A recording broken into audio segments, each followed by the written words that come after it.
আজি মই ভাবিলোঁ অকণ ব্ৰেড চপে বনাওঁ কাৰণ বতৰটো বৰ ঠাণ্ডা। আসসালামু আলাইকুম ৰহমতুল্লাহি বাৰকাতুহু। মই আজি আপোনালোকৰ ওচৰত আহিছোঁ মৰমৰ আপোনাৰ নাজনীন বেগম। আজি বোলো মই ব্ৰেড চপ বনাবলৈ কাৰণে দুডোখৰমান চিকেন আছিলে, তাকে বোলো অকণমান ঠিক ঠাক কৰি ল'লোঁ।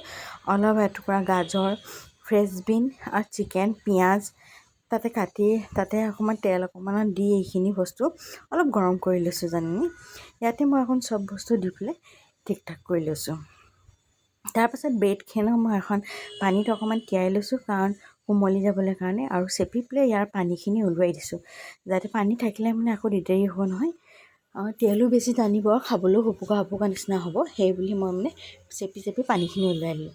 তাৰপাছতে মই মানে ইয়াত অকণমান দেখিছে নহয় পূৰা চেপেটা হৈ গ'ল আৰু ইয়াৰ পানীটোও পূৰা শুকাই গ'ল। এতিয়া মই এই চিকেনখিনি ইয়াত দি দিছোঁ। দি দিয়াৰ পাছত মই ইয়াক ধুনীয়াকৈ এতিয়া চেপি ইয়াক ধুনীয়াকৈ ৰোল কৰি দিম, নহ'লে পুতুককৈ লাগি নাযায় নহয়। আৰু মানে কি পানী দিয়াৰ কাৰণে পাতল হৈ যোৱাৰ কাৰণে অকণ মানে হেৰিও হৈ গৈছে, ফাটিও গৈছে। তো এতিয়া আপোনালোকে ভালকৈ মানে হাতৰ মাজত সোমোৱাই ভালকৈ এনেকৈ চেপি দিব লাগিব যাতে ধুনীয়াকৈ বস্তুখিনি তাতে সোমাই যায় আৰু ব্ৰেডখনে চিকেনখিনিক যাতে ধৰি লয়। আৰু এই ৰঙা পাৰটো আছে নহয়, এইটো আপোনালোকে বেয়া পালে মানে এৰুৱাই ল'বও পাৰে।